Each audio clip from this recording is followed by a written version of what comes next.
Good evening, ladies and gentlemen. Happy Saturday and happy belated Thanksgiving. This is a new episode of the Right Info Podcast Show with your host, King Twine. Tonight, we're going to discuss, I'm going to discuss a topic that's very important to everyone, that should be important. It's more of a historical topic. It deals with the early television as social instruction. Now, in the post-World War II period, television acquired the image of the global village, which implied great marketing potential for everyone. Now, for example, Big Ben in London, the real big clock that's in London, England, and the Eiffel Tower, the long, tall tower in France, kind of like a thick version of the Washington Monument in Washington, were used for advertising Arvis consoles. The view of various places was the key idea that promised an illusion for people to allow them to leave their homes without actually doing it. The home with the missing scene of dials of windows and doors was considered to be a social place. In many advertising campaigns and TV programs, the interiors included luxury items, which stimulated consumerism. Now, the Americans, as we are, who were depressed at the end of the war, were encouraged to spend money on the entertainment and goods. People more indoors. Good evening, ladies and gentlemen, and happy Saturday and happy belated Thanksgiving. This is a new episode of the Right Info Podcast Show with your host, King Twine. Hope everybody had a great Thanksgiving. I know I did. Plenty of food, family, friends, sitting around talking about various things, sports, politics, or whatever comes to mind at the table. There can be a lot of argument during those times when you're doing a lot of Thanksgiving celebrations. It goes on every year. Tonight's topic, I want to talk about early television as a social instruction. Now, in the post-World War II period, television acquired the image of the global village, which implied great marketing potential for everyone. Now, for example, Big Ben in London, the big clock in London, England that everybody knows, and the Eiffel Tower, the long, tall tower in France that looks like the Washington Monument in Washington, were used for advertising Arvis consoles. The view of various places was the key idea that promised an illusion for people to allow them to leave their homes without actually doing it. The home, with the missing scene, windows, and doors, was considered to be a social place. Now, in many advertisements, campaigns, and TV programs, the interiors included laying items which estimated or stimulated consumerism. We as Americans who were depressed during the war and after the war were encouraged to spread money or spend money, if we had the money, on entertainment and goals. People moved indoors since television offered better entertainment. I mean, television didn't come around until around about, I say the mid-30s, early 30s, 40s, and all of that. And it offered better entertainment. Now, accordingly, they visited fewer concerts, sports, events. This is us as people that, we all did in the past. And certain various events and theaters while increasing purchases and enjoying TV ratings. And believe me, those ratings did go up. Now, as for racial, ethnic, gender, and class identities, early television was mainly focused on showing just Caucasian populations, while racial and gender minorities were very much left out or disregarded. The problems faced by low-income groups and these having challenges with employment were not discussed. They were never discussed. Discrimination, racism, and violence toward women and minorities was a topic that never appeared on screens, never discussed by any talk show host from past or whatever. When talk shows started coming out, this was never discussed, as if they didn't even exist. And therefore, early television instructed most people who ran the networks not to discuss those topics because, it was really nothing to discuss. Americans, in a way, that gave little attention to social issues that we discuss now that we didn't even think about then.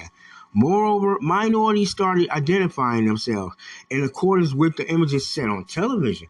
Now, for example, African Americans were represented as people who perpetuated violence, who acted in violence, who committed violent acts, which was seen as, it was the norm for them to do something like that, which was something that should not have been thought of whatsoever.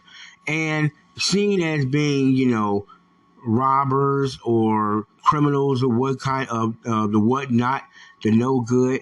and the appearances were seen as being negative, while appearances of Caucasians and other races were seen as positive, as do-gooders, doing things good, not committing any crimes, not seen as a bad example.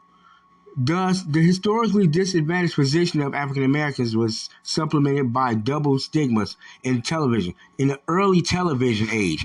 But during the mid 60s, 70s, that all started to change. Our society started to change, views started to change, and, laws were passed to keep discriminative actions be carried out. Rules and regulations were enforced to bring about more diversity and more gender diversity into the medium. The medium which I'm referring to as television. We call it a medium like telephone and computer and all that.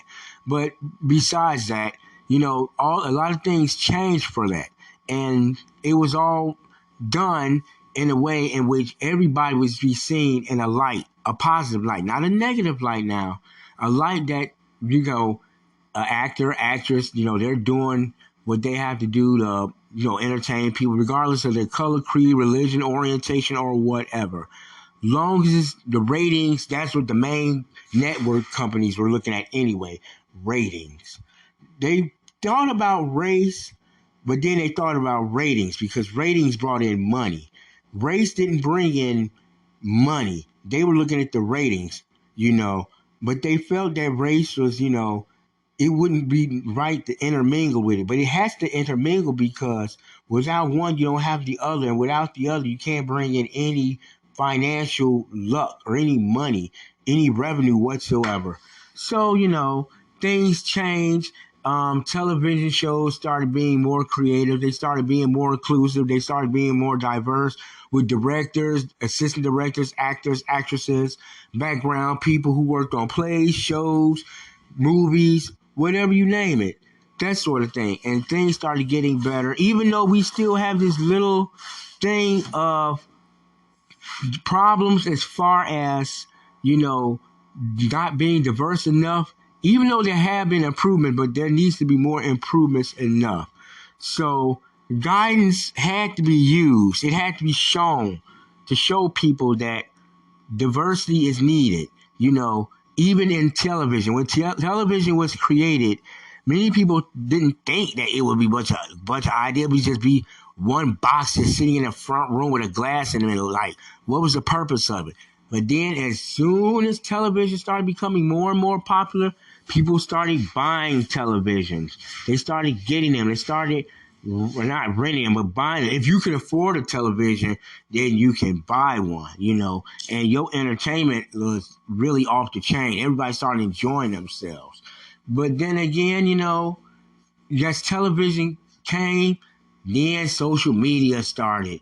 Yeah, social media, iPads, iPhones, the internet. Oh, the internet just took everything over. It took over everything and just kind of pushed television out the scene. It didn't push it out completely, but you could see more things and view more, stuff on social media now you can on television. People use internet now, stream movies, videos, watch TV shows or whatever, that sort of thing.